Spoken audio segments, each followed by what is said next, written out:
Kabanata 876. Tama ang mga sinabi ni Himakhong.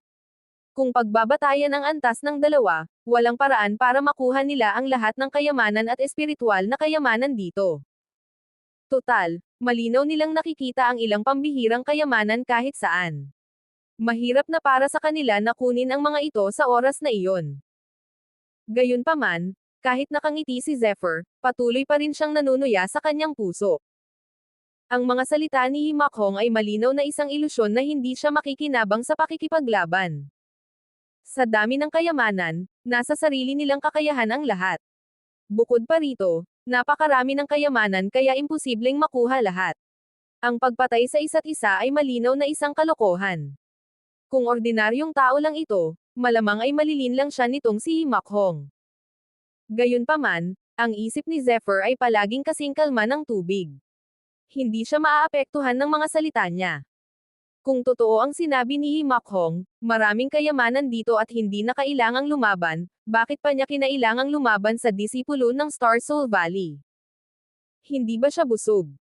Tila walang kahit kaunting pag-iingat si Zephyr matapos ang pag-uusap nilang dalawa. Isang ngiti ng tiwala ang nakatatak sa kanyang mukha. Wala siyang kahit kaunting pagdududa sa mga sinabi ni Himakhong. Buzz. Makalipas ang kalahating araw. Sa tuktok ng bundok. Isang malakas na puwersa ng kamao ang mabilis na bumaril, na bumuo ng isang maliwanag na hugis dragon sa kawalan. Kasunod ng ungol ng dragon, agad itong sumugod at walang awang tinamaan ang katawan ng isang malaking halimaw. Sa sumunod na sandali, kasabay ng pagkalat ng puwersa, isang walang katapusang laman at dugo ang lumitaw sa kawalan ng ilang sandali. Magaling. Junior Brother Kan, walang kapantay ang iyong pagsuntok. Ang halimaw na ito ay nasa level 9 agility, pero hindi nito kayang tiisin ang iyong suntok.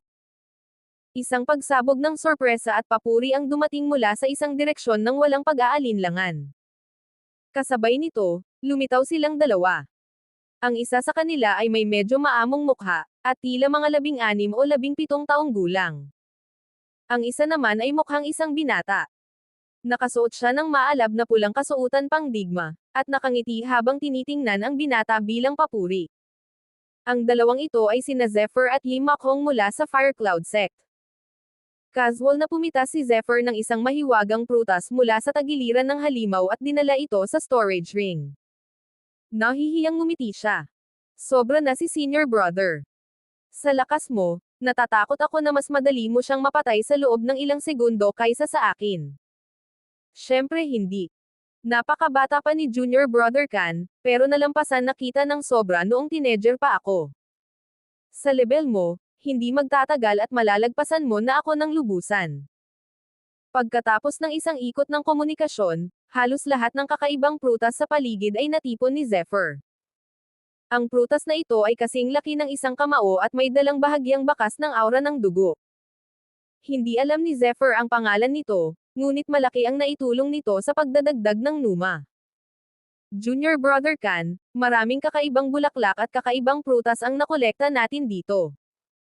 Kahit bigyan pa tayo ng isa pang taon, maaaring hindi natin mahanap ang lahat ng prutas isa-isa.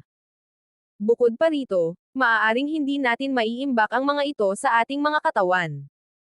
May limitasyon sa oras sa lihim na rehiyong ito. Kung lalampas tayo sa limitasyong ito, makulong tayo sa lugar na ito. Kaya, iminumungkahi kung huwag tayong mag-aksaya ng masyadong maraming oras. Parang may iniisip, na wala ang ngiti sa mukha ni Himakhong at mahina niyang sinabi kay Zephyr. Senior Brother, sabihin mo lang kung ano ang gusto mong sabihin. Mayroong malinaw na kahulugan sa mga salita ni Himakhong, na parang may ipinahihiwatig siya. Kabanata 877. Haha, napakatalino talaga ni Junior Brother Kan. Ganito kasi yung pagpasok ko sa lugar na to, nakakita ako ng walang kapantay na kayamanan. Kung makukuha natin yan, natatakot ako na hindi tayo mawawalan ng saysay sa lugar na to. Gayunpaman, mayroong isang mabangis na halimaw na nagtatago sa paligid ng walang kapantay na kayamanang ito. Sa lakas ko, tiyak na hindi ako ang magiging katapat nito. Ngunit kung magkasama kami ni Junior Brother, malamang na nasa bulsa namin ang bagay na ito. Isang walang kapantay na kayamanan. Bahagyang naantig si Zephyr. Interesado siya sa mga sinabi ni Himakhong. Medyo kakaiba ang pangalan ng bagay na ito. Ang bagay na ito ay tinatawag na Blood Refine Enchantress. Enchantress na nagpapadalisay ng dugo. Kumunot ang noo ni Zephyr at hindi niya maiwasang magpakita ng gulat na ekspresyon. Mukhang alam na ito ni Junior Brother Kan. Nagulat si Himakhong nang makita ang mukha ni Zephyr. Ang Blood Refining Enchantress ay isang sinaunang mahiwagang gamot, na nagtataglay ng kamangha-manghang lakas ng dugo. Kapag ito ay pino na, halos matutulungan nito ang isang martial artist na maisilang muli. Ngunit ang ganitong uri ng banal na bagay ay napakabihirang. Nakita ko na ito sa isang sinaunang manuskrito, ngunit hindi ko inaasahan na alam din pala ni Junior Brother Kan. Oo, nakita ko na iyan sa ilang sinaunang talaan. Tumanggo si Zephyr Kan ng may bahagyang ngiti. Gayunpaman, sa katunayan, ang pagkabigla sa kanyang puso ay hindi maisip. Sa kanyang nakaraang buhay, mayroon siyang isang kahangahangang Panginoon, kaya natural lamang na marami siyang kinalaman sa mga sinaunang banal na bagay. Ang Blood Refining Enchantress ay hindi lamang nagkaroon ng malalaking benepisyo para sa lakas ng dugo, kundi maaari ring magdulot ng hindi kapani-paniwalang mga benepisyo pagkatapos itong inumin. Hindi lamang ito mailalarawan bilang isang kumpletong pagbabago. Ang bagay na ito ay talagang lumitaw sa lugar na ito. Nagtatakang sabi ni Zephyr. Tama, isa rin itong bagay na ikinagugulat ko. Ang ganitong kabanal-banalang bagay ay isang bagay na kahit ang isang eksperto na higit pa sa espiritu ay matutokso. Kahit ang mga eksperto sa Academy Master Stage ay mahihirapan ding kontrolin ang kanilang mga sarili kung malalaman nila ito. Tumanggo si Zephyr. Nakapagdesisyon na siyang gumawa ng aksyon laban dito. Mukhang gustong-gusto mo ito. Kung ganoon, pwede tayong magtulungan. Habang nakikita ang pananabik sa mukha ni Zephyr, sinabi ni Himakhong na may bahagyang ngiti sa kanyang mukha. Sa espasyong ito, dahil maaaring makapasok sina Zephyr at Himakhong, nangangahulugan ito na maaari ring makapasok ang iba. Para sa kaligtasan, natural na hindi naglakas loob na maging pabaya sina Zephyr at Himakhong, kaya pinili nilang lumipad ng direkta sa lugar kung saan naroon ang Blood Refining Enchantress. Sa wakas, huminto ang dalawa sa isang lambak na may mga bundok at ilog. Ang tatlong gilid ng lambak ay napapalibutan ng mga bundok. Ang talon ay naging isang puting dragon, nakabitin at umaagos, na parang isang banal na batis. Ito ay mukhang lubhang nakakagulat. Ang lambak ay puno ng huni ng mga ibon at bango ng mga bulaklak, pati na rin ng mga alon ng kakaibang halimuyak. Gamit ang kakayahan ni Zephyr, natural niyang malinaw na nararamdaman na ang halimuyak na ito ay inilalabas ng maraming bihira at mahahalagang gamot na espiritu. Ang ganitong kabainggong halimuyak ay sapat na para makabuo ng isang elixir. Kung magsasanay ang isang tao rito, 10 beses itong mas kapaki-pakinabang kaysa sa isang ordinaryong tao. Habang naaamoy ang halimuyak sa hangin, hindi mapigil ang kiligin ng sulok ng bibig ni Zephyr. Mag-ingat ka. Bagamat mayroong Blood Refining Enchantress dito, mayroon pa ring grupo ng mga tagapag-alaga dito. Hindi madaling harapin ang mga ito. Sabi ni Himakhong nang may mapang asar ng ngiti. Kabanata 878. Buzz. Habang nag-uusap sila. Bigla, may biglang pagsabog ng mabilis na pagkikiskisan sa guwang. Sa isang iglap, nagsimulang manginig ang buong espasyo. Isang napakakapal na amoy ng dugo ang agad na bumalot sa hangin, at isang nakakatakot na masamang espiritu ang sumusulpot at sumasabog. Agad na bumagsak sa sukdulan ang malamig na aura. Nang dumaloy ang hangin sa kanyang katawan, hindi niya mapigil ang manginig. Nang lumitaw ang killing intent, isang grupo ng malalaking itim na anino ang sumugod palabas ng lambak. Malalaki at matipuno ang mga itim na anino na ito. 5 o 6 na metro ang taas nila. Walang katapusang lakas ang mga ito at kasinggan ng mga langay-langayan. Ang enerhiya sa paligid ng katawan ay namuo na parang isang dragon python, at ang malakas na enerhiya ay lumikha ng mga pagsabog ng mga tunog habang sila ay gumagalaw. Ape. Sila ay 7 walang kapantay na malalaking itim na halimaw na unggoy. Ang lakas ng 7 halimaw na unggoy na ito ay malamang na umabot na sa kalahating baitang patungo sa spirit realm. Mas makapangyarihan pa sila at hindi madaling kalabanan. Habang nakatingin sa 7 halimaw na unggoy, mahinang sabi ni Zephyr. Naipon ang enerhiya sa katawan ng kabilang panig. Sa isang kumpas lang ng kanyang kamay, sapat na ito para magwasak ng espasyo at bumuo ng isang eksplosibong tindig. Isang puwersang parang sawa ng dragon ang nanatili sa loob nito. Makikita ng isa na ang lakas ng depensa sa loob nito ay lubhang nakakagulat. Kung lalaban ang isa, tiyak na hindi ito madaling matalo. Tama. Tama. Kaya naman, sa pag-asa ko lang sa akin, tiyak na hindi ko sila matatalo. Tumingin ka roon. Ang pool na iyon ay kung nasaan ang blood refining enchantress. Tumawa ng mapait si Makhong, saka itinuro ang direksyon kung saan papunta si Zephyr. Ang direksyong iyon ay kung nasaan ang 7 halimaw na unggoy. Sa oras na ito, nakaupo sila nang nakakross ang mga paa sa harap ng isang maliit na swimming pool. Hindi talaga tubig ang tubig sa pool. Malinaw na isa itong malagkit na parang paste. Ito ay ganap na pula, makapal, at malagkit. Ang bango ng mga halaman ay umalingaw sa hangin, dala ang isang tiyak na aroma ng gamot. Patuloy itong lumalabas mula sa lugar, at sa loob ng lawa, isang halamang kulay dugo ang nakatayo roon. Pulang-pula ang buong katawan ng halaman, na para bang totoong dugo. May mga butil ng dugo pulang ilaw na patuloy na dumadaloy sa paligid nito, na mas kitang-kita kaysa sa tubig sa lawa. Ang bagay na ito ay tila ipinanganak sa kailaliman ng impyerno, na may isang uri ng malademonyo na pakiramdam. Sa unang tingin, makakaramdam ng isang uri ng malademonyo na kagandahan, ngunit mayroong isang banal na aura. Tunay ngang pambihira ang titulong Blood Refining Enchantress. Kumpol-kumpol ng bango ang bumalot sa kanyang mukha at binalot ang kalahati ng lambak. Sa sandaling ito, ang 7 unggoy na ito ay nakaupo nang nakakross ang mga paa sa labas ng pool, patuloy na hinihigop ang pulang dugong liwanag sa kanilang paligid, at pagkatapos ay nilulunok ito at pinipino sa kanilang mga katawan. Ginagamit talaga ng mga unggoy na ito ang aura ng Blood Refining Enchantress bilang pundasyon nila para pinuhin at lumunin. Habang nakatingin sa 7 halimaw na unggoy, mahinang sabi ni Zephyr. Gayunpaman, nang maramdaman niya ang masiglang espiritual na dugo na nagmumula sa enchantress na nagpapadalisay ng dugo, ang mukha ni Zephyr ay nagpakita ng hindi maitagong pagkabigla. Kahit napakalayo nila, malinaw pa ring nararamdaman ang masiglang dugong espiritual, na parang isang malaking puso ang patuloy na nanginginig, at ang dugong espiritual sa katawan ni Zephyr ay malapit ng sumabog. Base sa hitsura at aura nito, mukhang nagmature na ito. Kabanata 899. Bukod dito, ang kalidad nito ay lumampas sa karaniwang pamantayan at nasa pinakamahusay na antas. Umuungol. Habang nagmamasid pa rin ang dalawa, biglang umungal ng sabay ang 7 halimaw na unggoy. Niyanig ng tunog ang langit at lupa at tumagos sa mga ulap. Sa isang iglap, nagsimulang yumanig ng malakas ang buong lambak.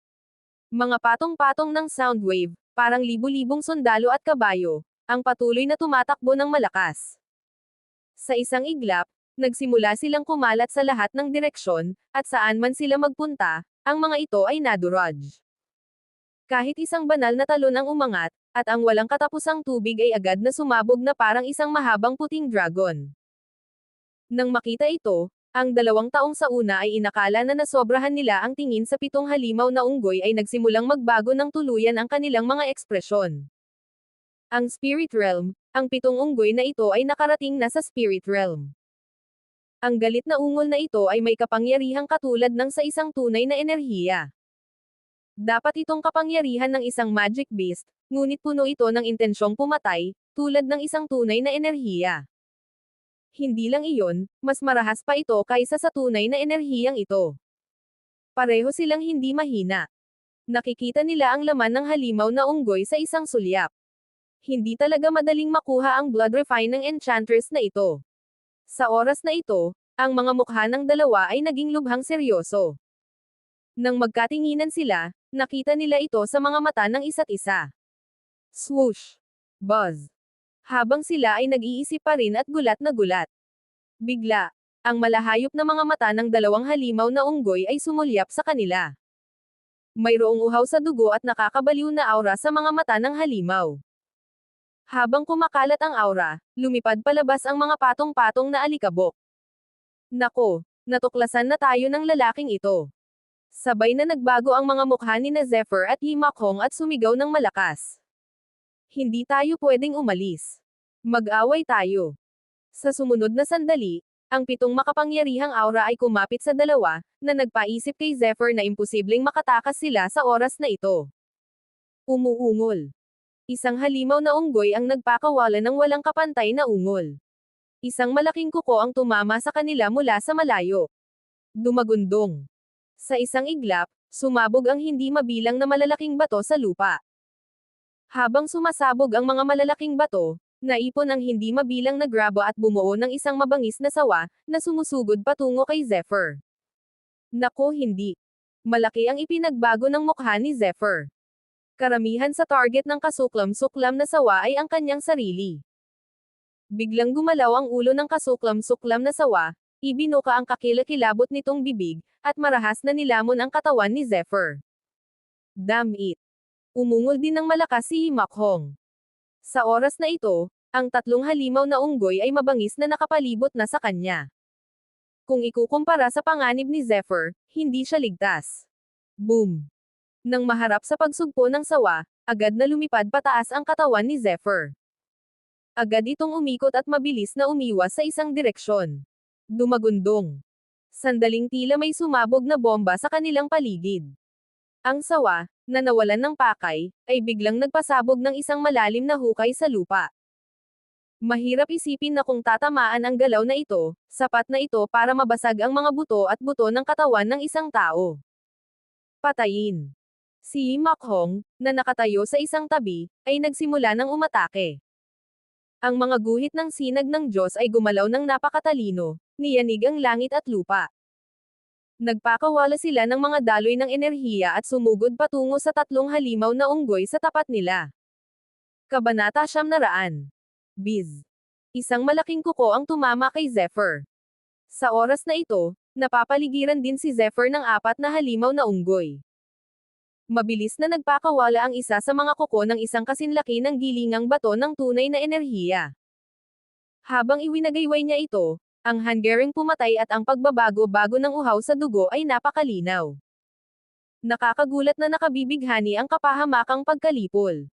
Mabilis ding umatake ang dalawa pa. Ang magical beast chi sa kanilang mga katawan ay patuloy na kumukulo na parang bulkang sumasabog habang ito ay marahas na pinapagana.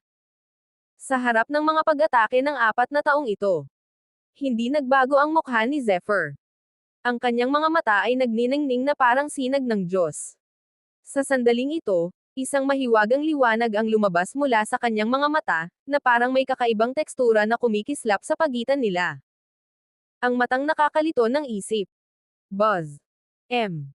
Sa sandaling ito, ang enerhiya ng espiritu ng Zephyr na ito ay umabot na sa antas na 7 bituin. Mas malakas pa ito nang gamitin niya ang mind-confusing eye at evil-breaking eye. Ang sinag ng Diyos nito ay nakasisilaw habang agad itong nakadikit sa Devil Ape na umaatake. Umuungol. Nang sumunod na sandali, ang halimaw na unggoy ay sumigaw ng malungkot. Ang makapangyarihang pares ng mga mata ay lubhang makapangyarihan sa pagsugpo sa enerhiya ng espiritu ng mga buhay na nilalang. Noon, sapat na ang lakas ni Zephyr para pigilan ang kalahating hakbang patungo sa spirit expert, lalo na ang halimaw na unggoy sa harap niya. Ang mga kaluluwa ng mga taong martial artist ay mas malakas kaysa sa mga ordinaryong nilalang. Kahit na ang apat na halimaw na unggoy na ito ay pambihirang makapangyarihan, agad silang tinamaan ng mind-confusing eye ni Zephyr. Si Apang Dim, isa sa kanila, ay may pares ng mga matang parang bekat na unti-unting nagiging mapurol. Bang! Nang akmang tatamaan na ng isa pang demonyong unggoy ang katawan ni Zephyr, bigla nitong napagalaw siya. Boom! Marahas na sumugod ang malaking kamao. Ang nakakatakot na kamao na may walang katapusang puwersa ng kamao ay sapat na upang durugan ang lahat. Kahit isang eksperto sa pagkonekta sa kalahating hakbang patungong langit ay hindi makapagpapakita ng ganitong uri ng makapangyarihang epekto. Bang! Ang unggoy, na nakatutok kay Ilang Zephyr, ay hindi inaasahan na aatakihin ito ng kasama nito. Matigas ang suntok na ito at ang malakas na puwersa ay direktang nabasag ang ulo nito. Isang halimaw na unggoy ang agad na napatay ng kasama nito. Roar! Agad na nagpakawala ng galit na ungol ang natitirang dalawang halimaw na unggoy. Halata na galit sila sa traidor na ito. Maling mata na nakakalito. Kumislap ang figure ni Zephyr at muling binalot ang halimaw na unggoy. Umuungol. Nang sumunod na sandali, isa na namang halimaw na unggoy ang tinamaan. Kasabay nito, malinaw na tumugon ang natitirang halimaw na unggoy, at ang mabangis nitong mukha ay lalong naging mabangis. Habang sinusuntok nito ang dibdib nito gamit ang dalawang kamao, ang katawan ng halimaw na unggoy ay sumugod patungo kay Zephyr na parang isang bagzo ng hangin. Gumuho ang langit at nabasag ang lupa. Sandaling lumipad ang alikabok na parang libu-libong kabayong tumatakbo. Ang lakas ng halimaw na unggoy na ito ay lampas sa imahinasyon ni Zephyr. Malinaw na ang halimaw na unggoy na ito ang pinakamalakas sa kanila. Sigaw. Umalangaw ang malakas na tunog ng malakas na hangin. Sabay-sabay na sumugod papunta kay Zephyr ang napakaraming anino ng kamao. Ngunit sa ilalim ng kakilakilabot na anino ng kamao, ang buong espasyo ay patuloy na gumuguho.